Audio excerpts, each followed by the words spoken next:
Welcome, dear viewers, to another powerful and emotional African story.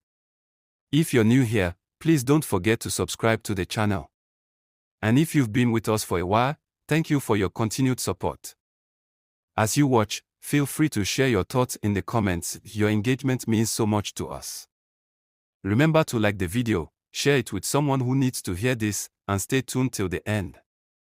This story might just touch your heart in ways you didn't expect. Let's dive in. Eseosa's story began before she ever took her first breath. Her father, Oseji, was a hardworking man from the village of Uromi in Edo State.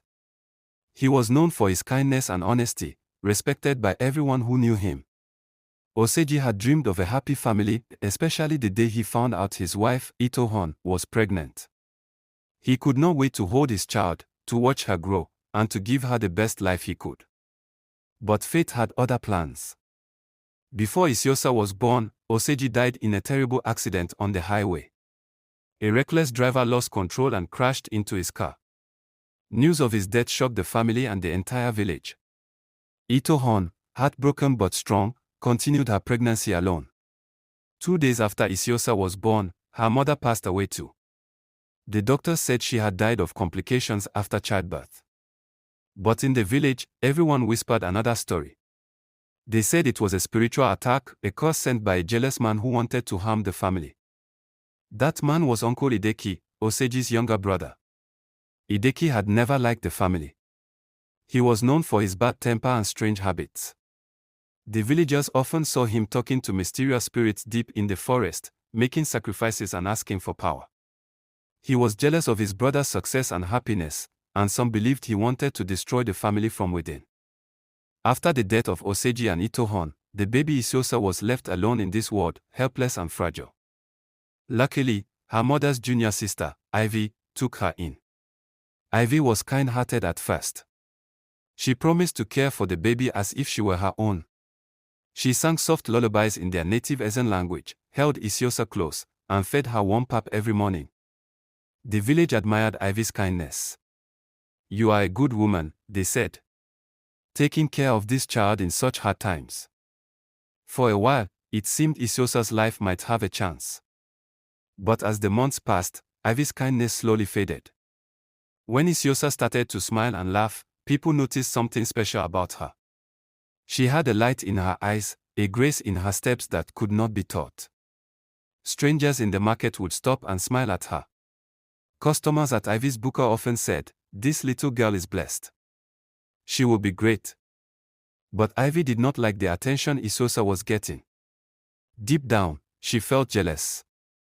Her own children, Ozieg, Obana, and little Ivie Jr., were not receiving the same praise. Her husband, Eromasil, was proud of his children and tried to be fair, but Ivie's jealousy was growing like a shadow that covered the house.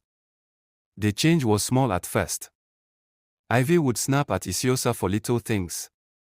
"Why can't you listen when I call you?" she would say sharply. When Eseosa's slippers tore, Ivie refused to buy new ones. "You must learn to manage," she said coldly. Then, when Eseosa was only 5 years old and just starting nursery school, Ivie took a cruel step. One morning, she told Eseosa, "You won't go to school again. You will stay here and help me in the buka shop." Eseosa did not understand. "Why, auntie?" she asked, her small voice trembling. "School are not for girls like you. You better learn work early," Ivie snapped. That day, Eseosa stopped going to school. While her cousins wore clean uniforms and carried books to their classes, Eseosa stayed behind to wash plates, sweep the floor, and sell food. Her small hands became rough and calloused from years of hard work. Her heart ached, but she never complained. At night, when the house was quiet, she would remember her mother's soft voice singing lullabies. Sometimes, she dreamed of her mother dressed in white, standing by a river, smiling and whispering, "Grace will find you, my child." But waking life was harder. Ivie's jealousy made the house cold. Her husband, Eromasil, saw how Ivie treated Eseosa and was troubled.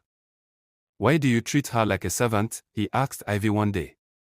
"She is not my daughter," Ivie said angrily. "If you like, go and marry another wife to take care of her." Eromasil stayed silent, hurt but powerless. He couldn't do anything because Ivie was the one mostly providing for the family. The children also followed their mother's lead. Ozieb and Obana would tease Eseosa mercilessly. "Bush girl," Obana shouted one afternoon. "You are not like us. You will never be like us." Only little Ivie Jr. showed kindness. She would hide food for Eseosa, cry when she was beaten, and say, "Don't worry, Eseosa. One day God will lift you up." But Eseosa didn't know if God was watching. Life was full of danger. Because Eseosa walked on the street selling plantain chips and cold drinks, she faced dangers every day. One evening, a drunken man grabbed her arm, trying to force her into a dark alley. She bit his hand and ran, her heart pounding. Another night, 2 boys promised to buy all her chips if she followed them. Something inside her screamed, "Run." She escaped again. Every time she ran, she heard a soft voice in her dreams. "Don't look back," her mother whispered. And Eseosa obeyed. She survived.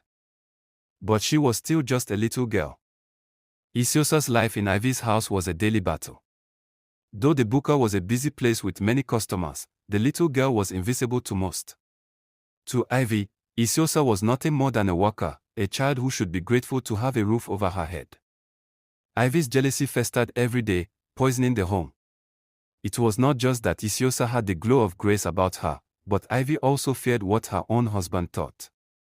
Eromasil often looked at Eseosa with sadness and pity, and this made Ivie more bitter. "Why does he care more about this child than our own?" Ivie muttered one evening as she watched Eseosa wipe down tables in the dim light. The truth was, Eromasil did care. He saw in Eseosa the spirit of her parents, strong and kind. But his words were soft and gentle, and Ivie ignored them.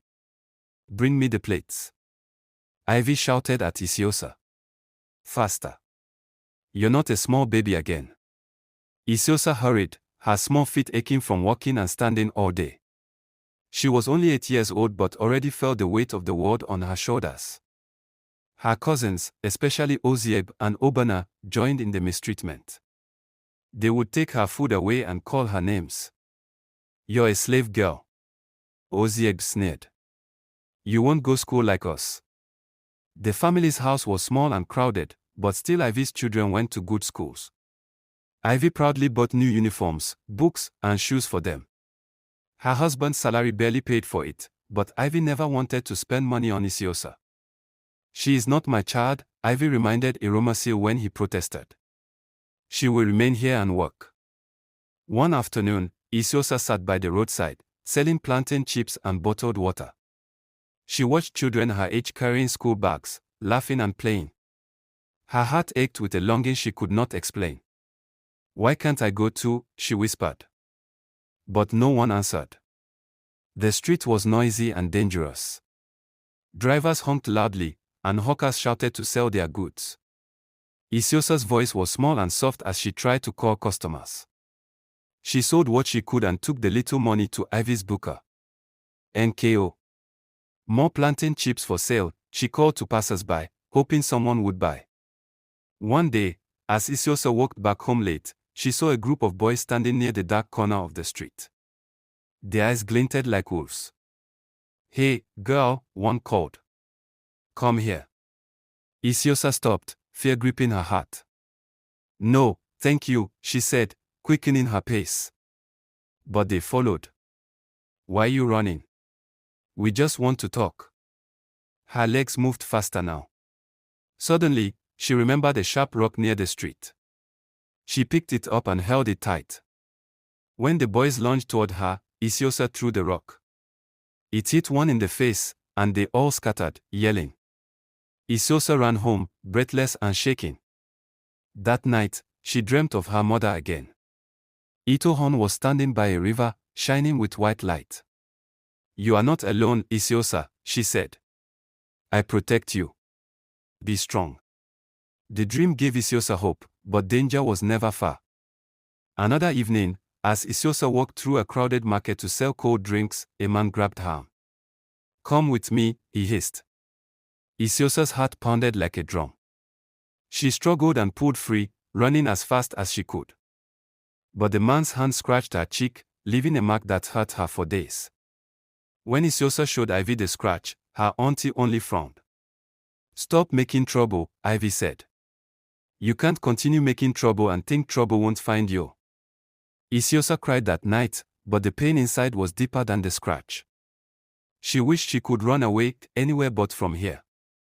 Despite the harshness, Eseosa had one small comfort: her dreams. Sometimes in the darkest moments, her mother appeared. Itohan's spirit would come softly, comforting her with words and visions. "Remember who you are," her mother whispered. "You are a child of grace. You will rise." One night, after a particularly hard day, Eseosa dreamed of her mother holding a bright light. "This light is your star," Itohan said. "Never let it go out." Eseosa woke up feeling stronger. But the world around her was harsh and unfair. Meanwhile, Ivie's jealousy grew more and more darker. She began to treat Eseosa more cruelly, especially when her husband was not home to stop her. One afternoon, Eromase returned from work early and caught Ivie beating Eseosa with a wooden spoon. "Stop it," he shouted. Ivie turned, angry and defiant. "This child will never be my daughter," she yelled. "She won't go to school, she's not meant for school." Eromase grabbed Ivie's hand and said firmly, "She is innocent. You must treat her well." But Ivie only glared.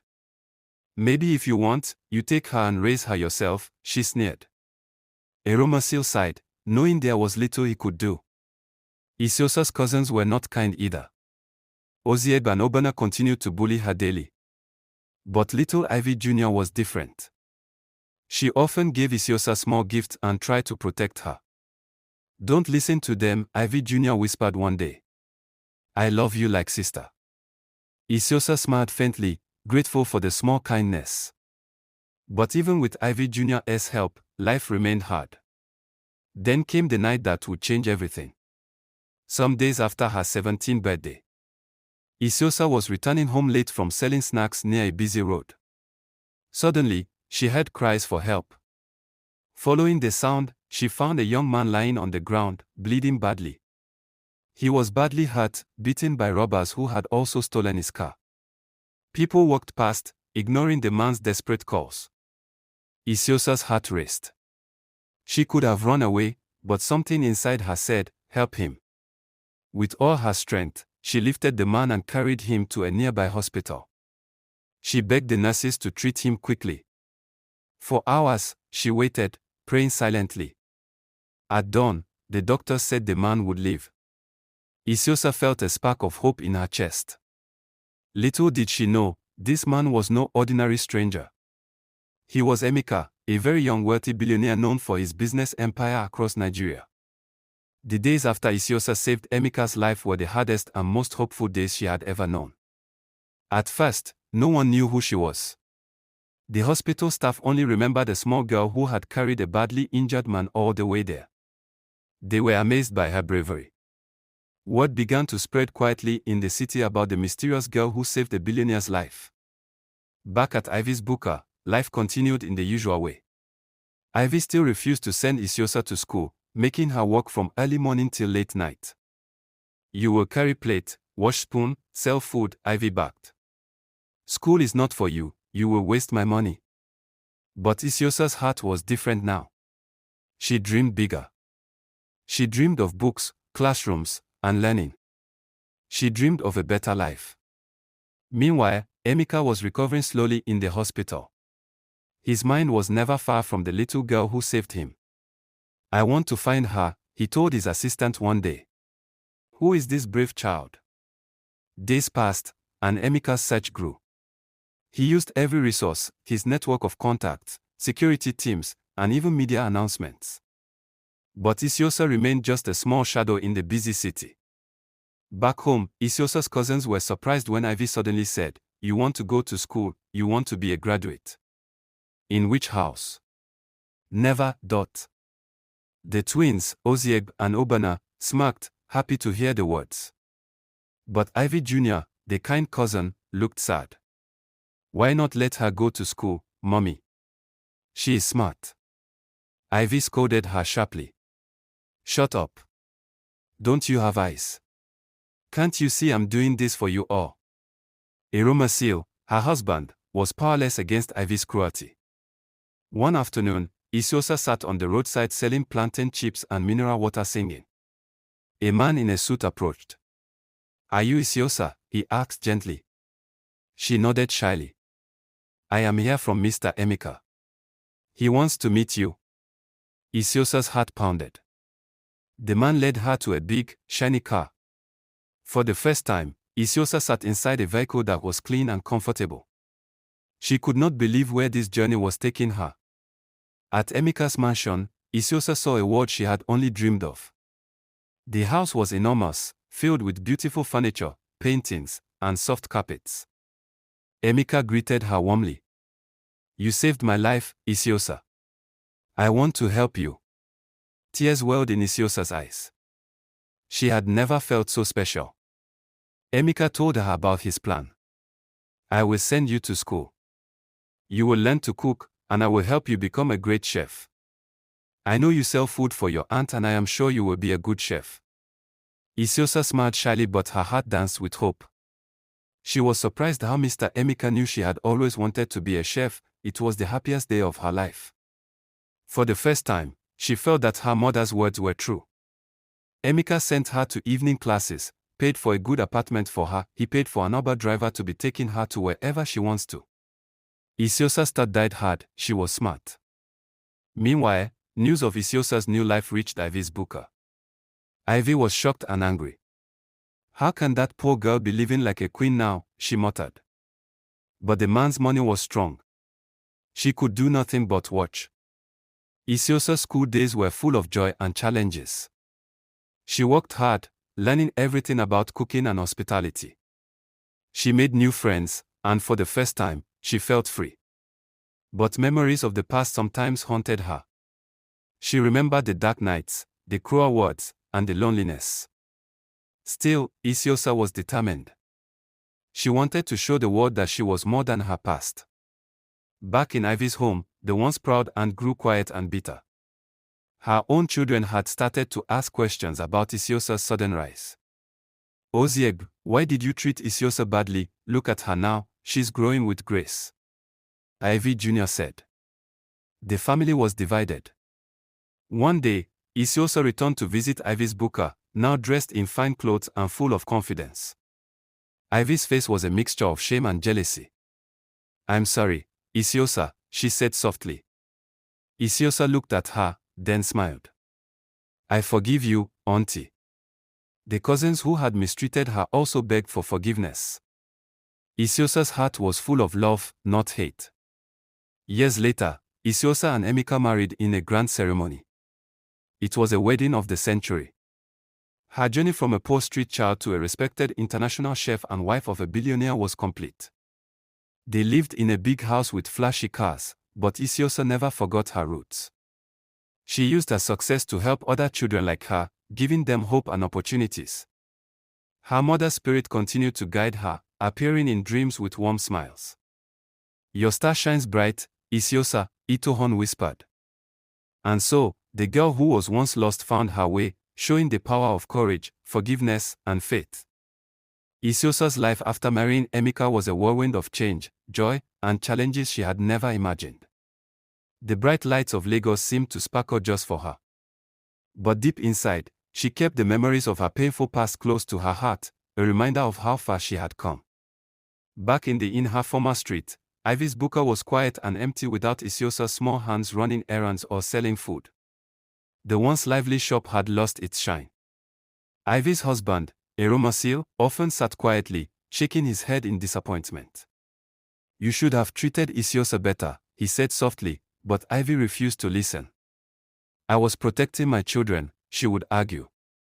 But even her children had begun to question her. One rainy afternoon, Ivie stood by the window, watching the busy street. Her phone buzzed.